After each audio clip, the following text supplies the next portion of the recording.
Schmo with the bro. 20-3, the Bantamweight champion of the world, Aljamain Sterling, the Academy Award-winning performer of 2021. How we doing, man? Doing very good. Thank you, guys. I couldn't do this without you guys. Thank you. I appreciate it. #1 champion, #1 actor. Talk to the Schmo for a second. Mr. Champion, you're getting ready to go back to New York for a fight camp. This is not the first time that the date has been moved, because the first time you were fighting Mr. Pewter, the dates were moved, man. How does that make you feel, man, that the dates keep on changing? Just a little frustrating. The first one, he pulled out of the first fight for December 12th for undisclosed reasons, whatever that means. We fought in March, and then we were supposed to fight again in October. They rushed my PT a little bit too soon, so I had to pull out of that fight because I wasn't physically ready. And then they offered us February. No, was it February? No, it was March. And then they pushed it again to April for whatever reason this time. But they told me he wasn't vaccinated. He claims he is vaccinated. I don't really give a shit if he's vaccinated or not. He just deserves to get punched in the face. That's it. So, April 9th. April 9th, UFC 273. Where's your gold chain? Where's the gold belt? You used to sport that all the time. I got to clean it up, I got to save that best performance for the night of the fight, The thick gold chain the Schmo's talking about. Obviously, that's gold right there, too. Yes, for sure, for sure. Now, for this training camp, you're going back to New York. You're not in Las Vegas. Had this fight been here March 5th at T-Mobile Arena, would you be doing your training camp here in Las Vegas or in New York?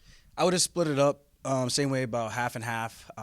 Probably would have, I don't even know which way I would have done it. Either start here and then finish in New York and then come back, or start in New York and then finish here again and then go to the fight, since I already would just be here, So things just change. We pivot. And I think this is cool because I've never fought in Florida before. I know it could be a little bit crazy over there, the Wild Wild West, and I love it. So I can't wait to get down there and perform for the fans down there. A lot of noise was made that Matt Serra wasn't in your corner prior to this upcoming fight. Do you know who's going to be in your corner, or is that going to be made out during training camp?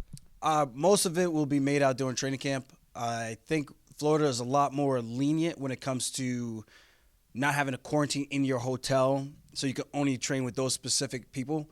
So for this will make things a lot easier. So for right now, I got Ray and Al.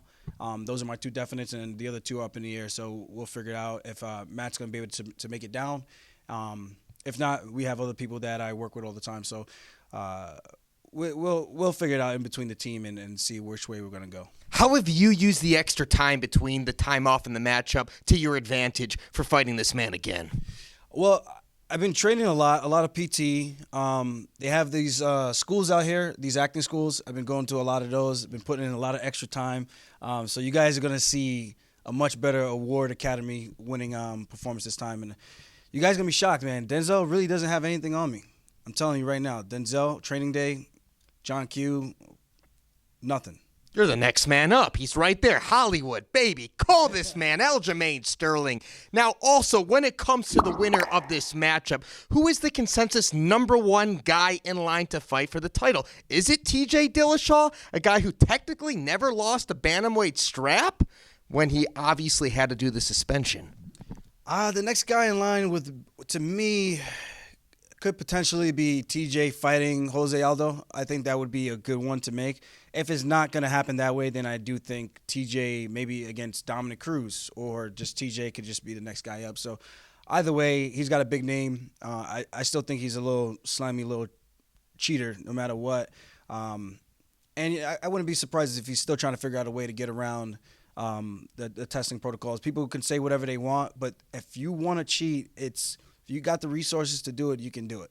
So a lot of these guys I still think are figuring out ways to bend the rules. But if TJ's next, we'll figure it out after Jan and I finally move past this chapter and close this book. On to the next. Have you ever heard Brian Kelleher bomb a rap verse? A little bit. We actually, when we were training together back in upstate New York, when we were a Team Bomb Squad, we'd have like these little rap battles and things like that in the house, and we'd write like these little quick rhymes for maybe an hour or so, and then come back and then everybody would spit something, So he's not bad, man. He's not bad. I know he loves making music. He posts his stuff all the time on Instagram and things like that. So he's not shy to let you guys know he can spit a couple bars. But you've never heard him bomb. I never heard him straight up bomb. No. He's a good friend. Final message for all the Funkmaster fans out there worldwide. One thing I will say to all the Funk Bandits out there, it's going to be a great show. I can't wait to get back out there. It's been almost a year come March, and this is the second injury in a row that's put me out for a year, so hopefully this will be the last of it so I can get back to being super active.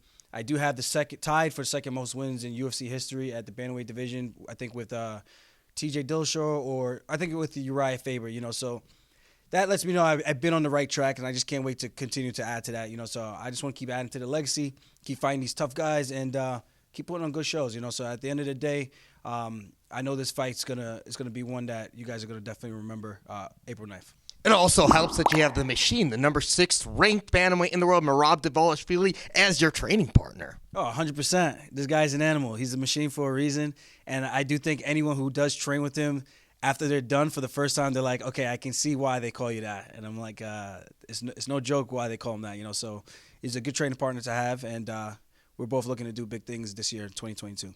He's the pro. I'm the Schmo. It all goes down in Jacksonville, April 9th, UFC 273. Jacksonville. The Schmo got that one completely botched there. Jacksonville, Florida, April 9th. We're out.